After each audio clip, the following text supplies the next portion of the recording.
Cuando la Pastoral Social entra en diálogo con el Ministerio de Salud y Protección Social para desarrollar el proyecto que habla de inclusión social con enfoque psicosocial, hace un esfuerzo muy grande porque allí estamos hablando también de que la inclusión es una situación, es un desafío que involucra al Estado, no solamente involucra a la Iglesia. La Iglesia lo lleva en el corazón, pero eso es un desafío para el Estado. ¿Incluir a quiénes? Incluir a las personas que vienen de situaciones de mucho sufrimiento, de mucho dolor, situaciones de victimización, y que ellas puedan insertarse en una sociedad y aportar desde sus riquezas, de lo que ellas son, enriquecer esa sociedad con su presencia, con sus saberes, con su cultura, y ser allí reconocidas como personas capaces y dignas. Ese gran proyecto que se hace a nivel nacional, entre un organismo de la Conferencia Episcopal y el Ministerio de Salud y Protección Social, se va a reflejar con sus desafíos hacia lo que son las secretarías de salud en cada municipio y en cada departamento. ¿En qué? En que las secretarías de salud asimilen también la experiencia acumulada de comunidades, de la pastoral social, de mucha gente, en tener enfoque y perspectiva psicosocial. Eso quiere decir en que de común acuerdo todos enriquezcamos al Estado en ese nivel local para que sea capaz de mirar no solamente algunos temas que son muy urgentes, que tienen que ver con vivienda, salud, educación, etcétera, pero que mire también entonces el conjunto, y al mirar el conjunto pueda dar respuesta a las necesidades psicosociales de las comunidades y personas más necesitadas.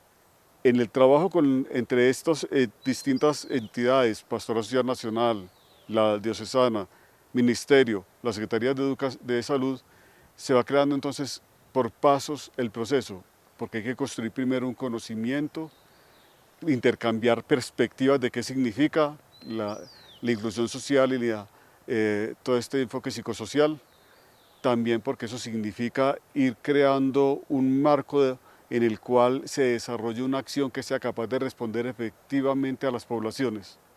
Hay pues una riqueza de discusión, hay una riqueza muy grande en estas aproximaciones, hay una riqueza muy grande en la capacidad de encontrarse para construir juntos, pero eso requiere mucha flexibilidad de lado y lado.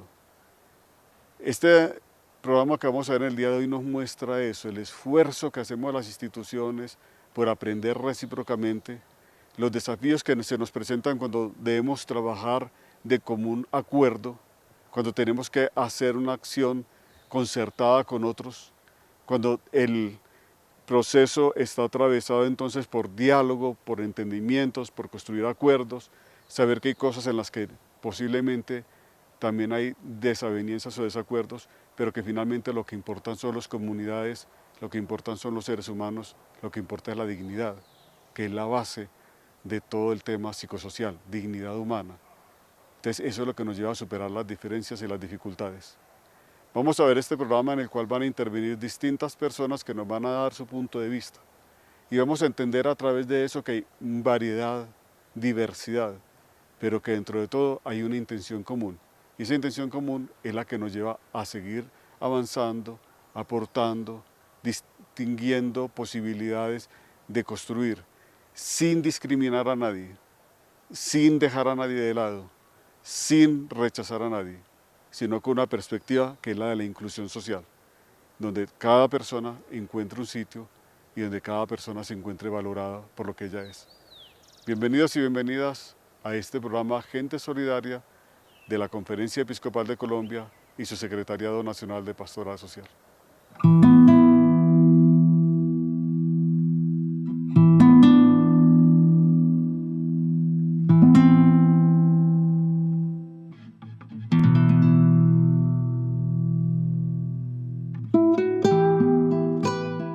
Yo me desplacé en el año 1999, un 7 de octubre, cuando íbamos en un carro hacia Macayepo y nos encontramos un grupo de paramilitares. Hicieron un retén grande de todos los carros y bajaron a todo el personal. Y en el momento en que bajan el personal, el comandante de los paramilitares, él me conocía porque él era de Macayepo. Entonces me llamó y me dijo, ven acá que hoy hicimos este retén aquí porque vamos a matar a tu mamá y a tu papá. Eso duele, pero te toca. El hombre dijo, esa es la vieja que viene adelante, esa es la que vamos a matar. Vaya y búsquemela. Y el hombre salió a buscarla. Mi mamá bajó con una niña en brazos y le dijo, ¿cómo estás? Y mi mamá le dijo, estoy bien, gracias a Dios.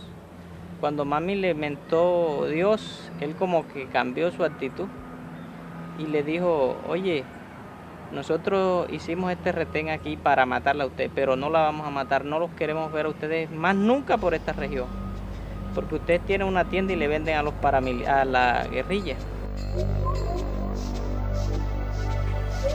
Hace 12 años, el día 11 de marzo del año 2000, una incursión paramilitar que llegó el día 10 al corregimiento de Mampuján y luego en las horas de la madrugada del día 11 subió hacia las veredas de Las Brisas y masacró 12 campesinos allá en la parte alta, y eso pues como consecuencia tuvo el desplazamiento de muchas veredas. Los paramilitares no decían que iban a asesinar solo 10 o 12 o 20, sino a toda una comunidad. Entonces eso generó que nosotros nos desplazamos y salimos corriendo a esa hora en la mañana. Es duro uno como desplazado llegar a la ciudad donde nunca ha vivido, en el pavimento, porque es que el pavimento no es para campesinos. Nosotros cuando caminamos en las tierras la miramos y decimos, aquí se puede sembrar ñame, aquí se puede sembrar maíz, pero cuando vamos a una ciudad y vemos eso, y donde la cultura es tan diferente a la de nuestra, porque la cultura en la ciudad es donde nadie da nada, y donde ni una libre yuca, ni un plátano, ni nada se da, sino todo es comprado, y al enfrentar eso, donde todo el mundo desconfía, nadie, y si uno es desplazado, más desconfían, porque es que uno con qué va a responder.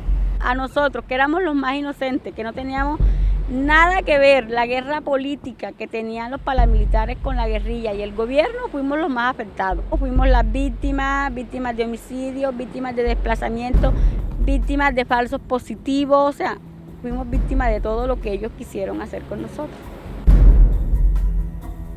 El país más o menos puede tener, según cifras, entre 4 o 5 millones de personas víctimas de conflicto, víctimas entendidas pues en un gran espectro de víctimas no solamente de desplazamientos, sino de ejecuciones extrajudiciales, víctimas por asesinatos, por accidentes con minas, por confinamiento, por pérdida de tierras, es decir, los hechos victimizantes son bastantes.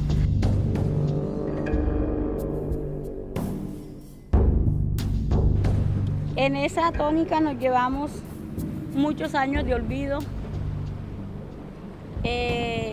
Ni siquiera las personas fueron reconocidas algunas en la base de datos, reconocidas como víctimas de desplazamiento, porque ustedes saben que la ley que existía antes decía que persona que no se atreviera a denunciar en el lapso máximo de un año ya no era reconocida como víctima. Y como ustedes saben que el manejo político que tenía Colombia en el momento de la violencia era que no es un secreto, porque ya eso lo dijeron los postulados públicamente y yo no creo que haya problema con manifestarlo, que todos los funcionarios públicos de los altos mandos pasaban informe quién denunciaba y quién no denunciaba. Entonces, si yo me desplacé, pero yo tenía primera instancia, tenía que ir a una personería a denunciar. O sea, nadie se atrevía a hacerlo porque toda aquella persona que denunciaba en la tarde lo asesinaban. Y eso se vivió aquí en Montes de María. O sea, eso ni se lo está inventando ni nada, sino que eso fue la realidad. Entonces, nadie se atrevía a denunciar porque uno, para conservar su vida, prefería no denunciar y prefería no acceder a reclamar sus derechos, sino dejarlos impunes porque...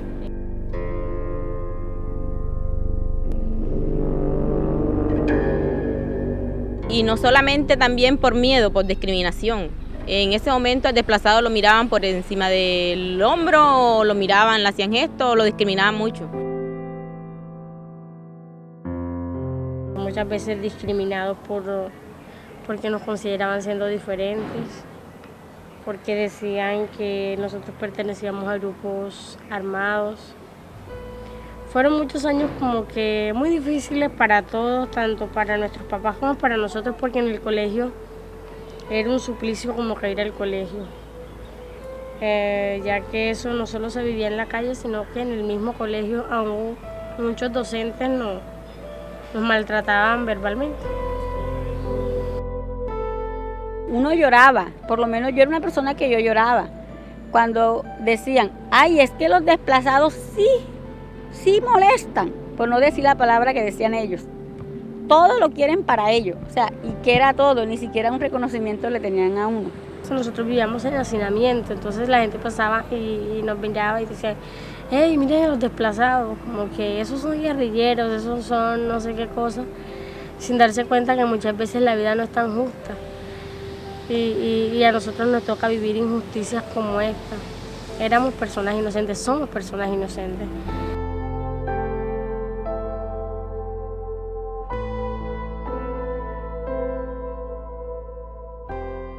$50 años de conflicto no ha hecho ni ha marcado la diferencia en que la gente entienda el tipo de conflicto que vivimos, y en ese sentido entonces aparecen un tipo de miradas específicas sobre esos otros que llegan si son desplazados o esos otros que afirman tener un hecho victimizante. Entonces siempre se cree que si eso le pasó sería por algo, hay un estigma sobre eso, si le pasó sería por algo, si estaba ahí es porque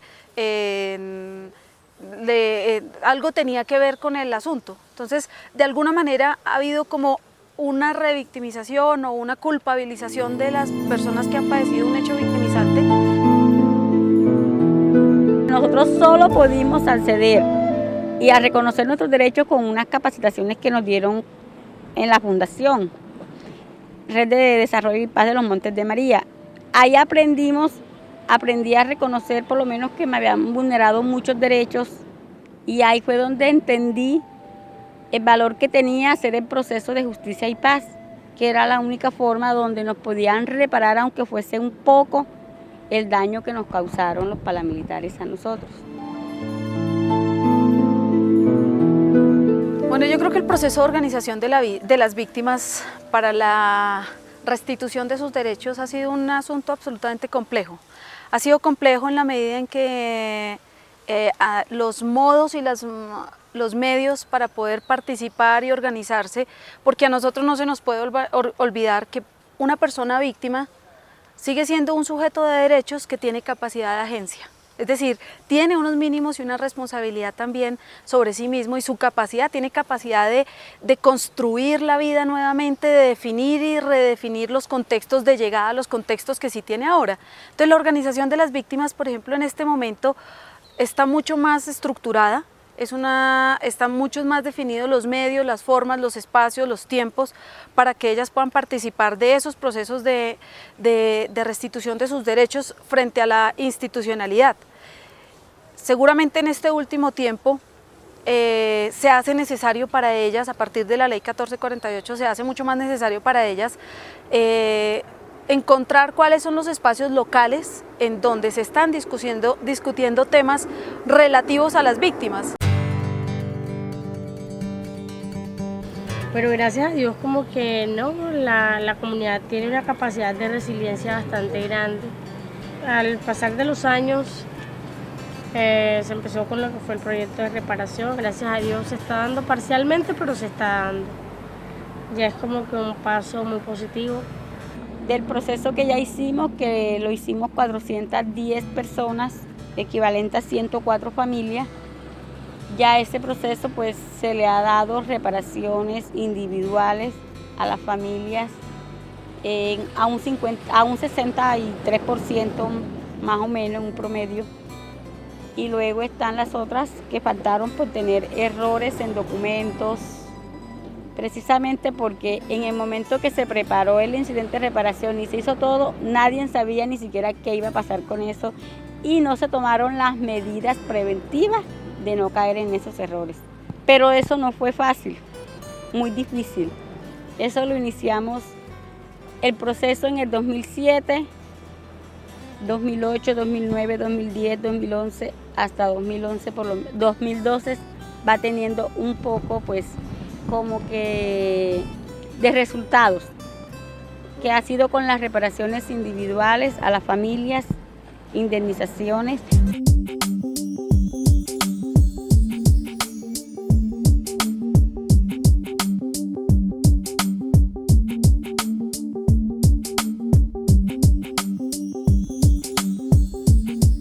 ICET es un proyecto de apoyo psicosocial, con enfoque psicosocial y de inclusión social a las víctimas. Tiene 9 meses de venir trabajando con nosotros. Estuvimos planteándole proyectos. Ahora para octubre venimos a definir cuál es el proyecto que en lo posible pues generaría un mayor impacto dentro de la comunidad, que no sea para unos cuantos, sino para muchos o para todos, si es posible, pero tenemos que ver. Pedimos 3 proyectos, vamos a ver por cuál pues se enfocaron más y hasta ahora pues nos ha hecho un buen acompañamiento.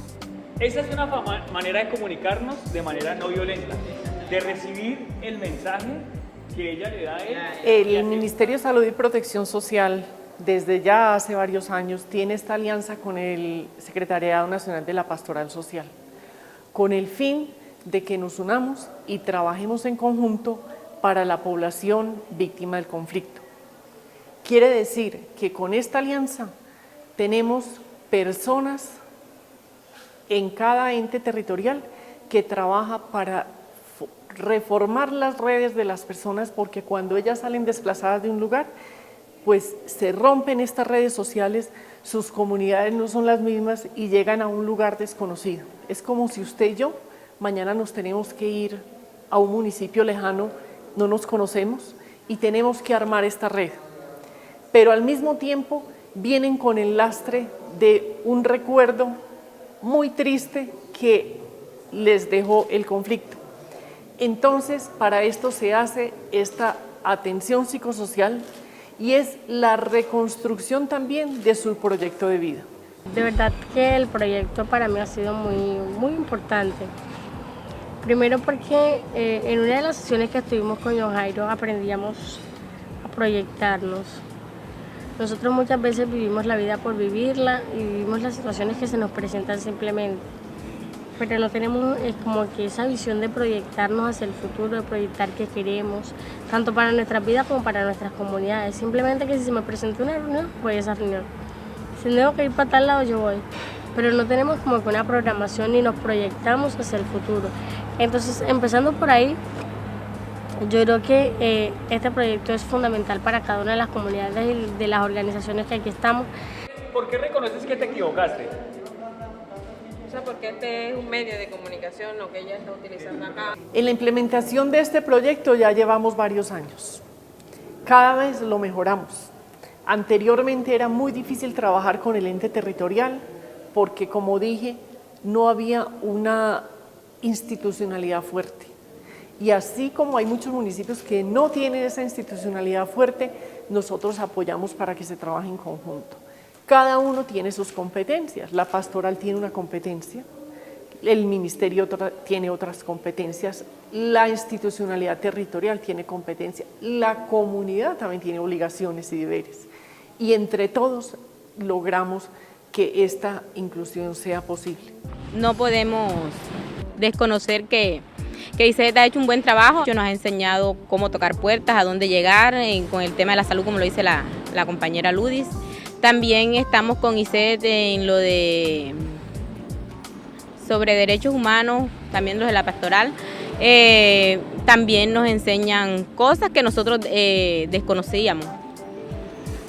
Y también tienen la capacitación de multiplicadores. Los multiplicadores son unos como líderes comunitarios que están formando en el tema de derechos humanos para que ellos puedan apoyar a otras comunidades que en el día de hoy están más atrasadas en el tema de defender sus derechos, reconocer sus derechos, porque todavía allá no ha llegado lo que a nosotros nos ha llegado, que fue un incidente de reparación. Entonces, para nosotros poder apoyar y que nuestro proceso nos haya servido de bandera y de ejemplo al pueblo colombiano, tenemos que ser los multiplicadores de eso. Entonces, en eso nos está apoyando el proyecto ICEP. Los multiplicadores son líderes de la comunidad, personas de la comunidad que formamos nosotros digamos que con una responsabilidad del cuidado del otro, ¿sí? El cuidado del otro en lo comunitario significa pensar qué persona en este momento tiene una situación que le afecta, ¿sí? Y por supuesto, si es una afección profunda, pues nosotros cumple una función de orientar en la remisión y saberse las rutas y orientar en la remisión hacia el sector salud, si es un caso pues, de una crisis muy grave, pero también tiene una función de cómo volver a hacer y a construir el tejido comunitario a partir de una cierta cantidad de ejercicios y de trabajo y cómo ellos mismos, como un multiplicador, entiende y comprende las afectaciones de las personas que habitan en la comunidad y lee qué es lo que habría que hacer. Entonces podrían estar en procesos de tramitación de conflictos, podrían estar en procesos de fortalecimiento de los vínculos y los lazos comunitarios, podrían estar en unos procesos de ritualización de cambios o incluso a veces duelos, o sea, elementos así como pero muy comunitarios. Es un tema muy comunitario. Incluso los multiplicadores nos ayudan a conformar los grupos de apoyo o grupos de narradores de memoria en la idea de volver a pensar lo comunitario. Hacen ejercicios, a esos ejercicios les llamamos acciones de réplica.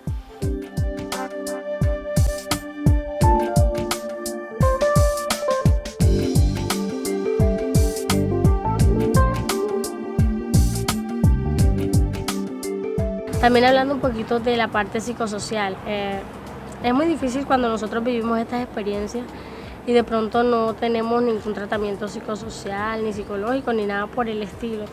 Son secuelas que van quedando como que ahí, pero que con procesos como este uno aprende a sacarlos y muchas veces uno los va sacando sin darse cuenta. Hasta que llega el momento en que uno habla de eso y habla tan normal que ya como que ya me duele y ya pasó y era algo que tenía que pasar y es algo que me deja como que muchas enseñanzas. Y son conocimientos que uno puede de pronto impartir a otras personas que de pronto también lo necesiten. No, yo soy una de las que piensa que no es necesario de pronto de ser psicólogo para servir de apoyo a otra persona para que sienta que tú estás ahí para escucharlo, para de pronto darle un buen consejo o algo así. Simplemente está el deseo y el poco conocimiento que hemos adquirido en estos espacios. También a nosotros nos han dado un conocimiento y es que nosotros no teníamos un conocimiento en salud. O sea, no teníamos conocimiento a qué teníamos derecho claramente en la salud porque todo el mundo nos decía que no. Si vamos al médico, no, te tienen que hacer. Con el proyecto hemos conocido que nosotros con carnet subsidiado de salud o contributivo o el que tengan las víctimas no necesitan carnet, ni necesitan nada, solo necesitan su identificación para ser atendidos oportunamente.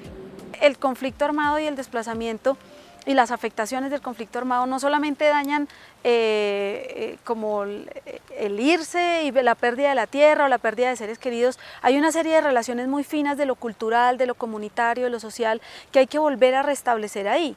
La confianza en el vecino, ¿sí? Que se deteriora por efecto del conflicto armado y por las vivencias que tuvieron en esos momentos. Entonces, parte de lo que hacen los multiplicadores y parte de lo que hacen los equipos de profesionales del proyecto ICEP es volver a trabajar sobre el tema de lo comunitario, del común. ¿Qué hacemos en nuestra parte más y nuestro enfoque psicosocial y nuestros temas de multiplicadores, que es nuestra parte más psico? Es que fortalecemos la comunidad para que ella tenga capacidad de respuesta frente a hechos y afectaciones propias del conflicto armado. No todo lo que nos pasa en nuestras vidas, aunque parezca malo, es malo. Yo creo que todo nos deja enseñanzas positivas. Tanto lo que nos parece bueno como lo que no es tan bueno debe dejarnos a nosotros enseñanzas y debemos ser multiplicadores de eso. Hoy nos hemos convertido de pronto en una comunidad que multiplica de pronto los pocos conocimientos que tiene. Yo hablaba con una líder de allá de Mampán y le decía, son tantas las comunidades que están anhelando una reparación y nosotros somos la primera en hacerlo. Qué bueno sería que nosotros hiciéramos algo para indicar a esas comunidades paso a paso cómo se debe hacer. A veces tenemos el conocimiento, pero no sabemos qué puertas tocar. El reto es inmenso porque nosotros tenemos unas competencias a nivel nacional. Nosotros como Pastoral Social y Ministerio de la Protección Social trabajamos en conjunto con el ente territorial. El ente territorial tiene como competencia ofrecer los servicios de salud, de educación, etc. Sin embargo, a veces la institucionalidad en esos municipios es muy débil. Entonces lo que hacemos es gestionar con los municipios y la pastoral social tiene una ventaja grandísima y es que está donde la población es más vulnerable. Todo ese trabajo que se hace en la pastoral para reconstruir las redes es fundamental y tiene credibilidad en la población. Con todos estos ingredientes vamos en conjunto, cada uno con sus competencias, a trabajar para esta población.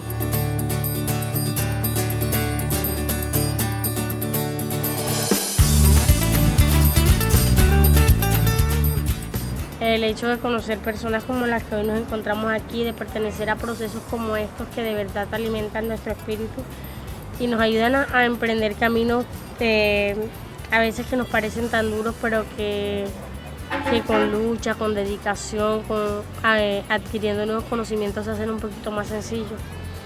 Nosotros queremos que ojalá y la política del presidente Santos ese de paz se dé, porque nosotros añoramos la paz, nosotros queremos la paz, somos hombres de paz y queremos vivir en paz.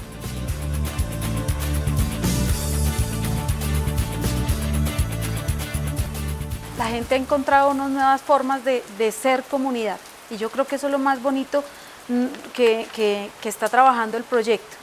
Temas específicos como casos de personas, casos de ayuda o protección a personas, pero más allá de eso es volver a encontrar la potencialidad y lo sanador de la vida en comunidad. Creo que ha sido uno de los elementos muy bonitos que ha tenido el proyecto y los ejercicios de iniciativas de inclusión social que dan cuenta justamente de esa nueva mirada de lo comunitario, de la comunidad.